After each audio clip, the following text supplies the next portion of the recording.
एक बार फिर से सभी मित्र भाई बंधुओं का हार्दिक अभिनंदन है इस चैनल पर। दोस्तों, आज की जो खबर निकल कर के सामने आ रही है वो राजस्व महाअभियान से संबंधित है। राजस्व एवं भूमि सुधार विभाग द्वारा संचालित राजस्व महाअभियान की मंगलवार को उप मुख्यमंत्री सह राजस्व एवं भूमि सुधार मंत्री श्री विजय कुमार सिन्हा ने अपने कार्यालय कक्ष में समीक्षा की। बैठक में विभाग के प्रधान सचिव श्री सीके अनिल सहित सभी वरीय अधिकारी उपस्थित थे। उप मुख्यमंत्री ने बताया कि राजस्व महाअभियान का मुख्य उद्देश्य राज्य की जमाबंदी को अपडेट करना है। इस अभियान के दौरान उत्तराधिकार नामांतरण, बंटवारा नामांतरण, डिजिटलाइज्ड जमाबंदी में त्रुटि सुधार एवं छूटी हुई जमाबंदी को ऑनलाइन करने के लिए आवेदन लिए गए थे, जिसमें जमाबंदी में सुधार के लिए 33,72,000 आवेदन, ऑनलाइन जमाबंदी को करने के लिए 5,74,000 आवेदन, बंटवारा नामांतरण के लिए 2,51,000 आवेदन प्राप्त हुए थे। राजस्व महाअभियान के दौरान सभी रैयतों तक उनकी जमाबंदी की प्रति घर घर पहुंचाई गई थी। अभियान के दौरान पंचायत स्तर पर लगाए गए शिविरों में 46 लाख आवेदन कुल प्राप्त हुए हैं, जिनमें 15 लाख आवेदन की अपलोडिंग अब तक पूरी की जा चुकी है। शेष आवेदन को 31 दिसंबर तक अपलोड करने का कार्य तेजी से जारी है। आगे उन्होंने कहा कि जनवरी से मार्च 2026 के बीच पंचायत स्तर पर फिर से शिविर लगाकर सभी आवेदनों का निष्पादन किया जाएगा। उप मुख्यमंत्री श्री सिन्हा ने बताया कि रैयतों की समस्याओं के त्वरित समाधान के लिए नई सरकार की नई पहल के तहत भूमि सुधार जन कल्याण संवाद कार्यक्रम शुरू किया जा रहा है। इसकी शुरुआत 12 दिसंबर को पटना से होगी।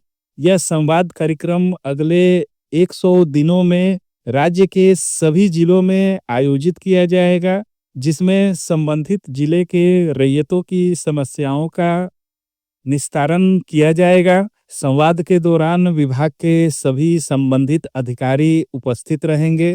कार्यक्रम के क्रम में 15 दिसंबर को लखीसराय के टाउन हॉल में भूमि सुधार जन कल्याण संवाद का आयोजन किया जाएगा। शेष जिलों का कार्यक्रम निर्धारित करने का काम अभी चल रहा है। आगे उप मुख्यमंत्री सह राजस्व एवं भूमि सुधार मंत्री श्री विजय कुमार सिन्हा ने विशेष सर्वेक्षण कार्य में तेजी लाने का निर्देश दिया है। उन्होंने मंगलवार को इस विषय की समीक्षा बैठक में विभाग के प्रधान सचिव सीके अनिल तथा भू अभिलेख एवं परिमाप निर्देशक जे प्रियदर्शनी सहित सभी वरीय अधिकारियों की उपस्थिति थी। उप मुख्यमंत्री ने तय समय सीमा में सर्वे पूरा करने का निर्देश दिया। उन्होंने बताया कि प्रथम चरण में सितंबर 2020 से 20 जिलों के 89 अंचलों के 56-57 मौजा तथा दूसरे चरण में अगस्त 2024 से 18 जिलों के 448 अंचलों में 37,384 मौजा में विशेष सर्वेक्षण की शुरुआत की गई है। पहले चरण के अंतर्गत 961 गांवों में सर्वेक्षण पूरा करते हुए अंतिम अधिकार अभिलेख प्रकाशित किए जा चुके हैं, जबकि शेष गांवों में जारी है। उप मुख्यमंत्री ने सभी जिलों की अंचलवार प्रगति की विस्तृत समीक्षा की। प्रत्येक जिलों में सबसे पीछे रहने वाले 10 पंचायतों की सूची तैयार कर विशेष निगरानी की जाएगी। सर्वेक्षण पहली प्राथमिकता है और इसे पूरा कराने की उनकी जिम्मेदारी है। उन्होंने सर्वे को जिलेवार प्रगति पर संतोष जताते हुए तय समय सीमा में कार्य पूरा करने का निर्देश दिया। बैठक में विभाग के प्रधान सचिव सीके अनिल तथा भू अभिलेख परिमाप निर्देशक श्री जे प्रियदर्शनी समेत सभी वरीय अधिकारी उपस्थित रहे। समीक्षा के दौरान उप मुख्यमंत्री सह राजस्व एवं भूमि श्री विजय कुमार सिन्हा ने बताया कि दाखिल खारिज, परिमार्जन प्लस शिकायत प्रबंधन प्रणाली, भूमि सर्वेक्षण एवं भू लगान भुगतान जैसे महत्वपूर्ण कार्यों की प्रगति की जानकारी ली। उन्होंने निर्देश दिया कि दाखिल खारिज मामलों की तिथिवार प्रगति रिपोर्ट प्रतिदिन तैयार होनी चाहिए, जिसमें अंचल अधिकारी से लेकर प्रमंडलीय आयुक्त स्तर तक की स्थिति स्पष्ट हो। उन्होंने कहा कि निर्धारित समय सीमा में कितना काम हो रहा है, यह प्रतिदिन की रिपोर्ट में साफ दिखना चाहिए। राजस्व एवं भूमि सुधार मंत्री ने कहा कि विभागीय कार्य प्रणाली में व्यापक सुधार की आवश्यकता है। सभी स्तर के अधिकारियों की ग्रेडिंग करने का निर्देश दिया।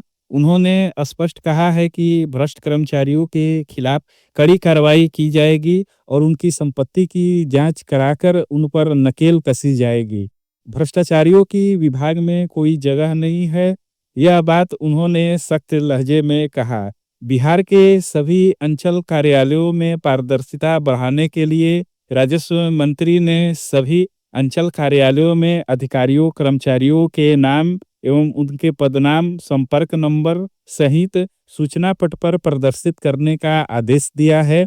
राजस्व कर्मचारी के कार्यों की मॉनिटरिंग के लिए अलग सेल गठन करने और मुख्यालय स्तर पर उड़नदस्ता तैयार कर अंचलों में अचानक निरीक्षण की व्यवस्था सुनिश्चित करने का भी निर्देश दिया है।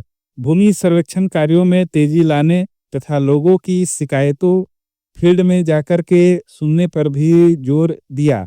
उन्होंने कहा कि राजस्व से जुड़े कार्यों में सरल एवं आम समझ वाले शब्दों का प्रयोग बढ़ाया जाए, ताकि आमजनों का विभाग पर विश्वास और जुड़ाव मजबूत हो। साथ ही उन्होंने यह भी बताया कि अब हर एक अंचल में भी सीएससी VLE को बैठाया जा रहा है, जो महत्वपूर्ण कार्यों को ऑनलाइन करने का काम करेंगे, जिसमें दाखिल खारिज, परिमार्जन, अभिलेख की डिजिटल कॉपी जैसे कामों को सीएससी VLE के माध्यम से लोगों को करवाने में सुविधा मिलेगी और उनकी बातों को सुन करके सीएससी VLE उचित समाधान बताएंगे। राजस्व एवं भूमि सुधार मंत्री के द्वारा किए जा रहे बदलाव का कितना असर आने वाले दिनों में अंचल कार्य प्रणाली पर पड़ेगा, ये समय तय करेगा। तो आज के इस वीडियो में बस इतना ही। और भी आगे भूमि संबंधित जानकारी के लिए इस चैनल को सब्सक्राइब करके बेल आइकन को दबा दीजिएगा, ताकि आगे भी भूमि से संबंधित नोटिफिकेशन आपको मिलती रहे। धन्यवाद।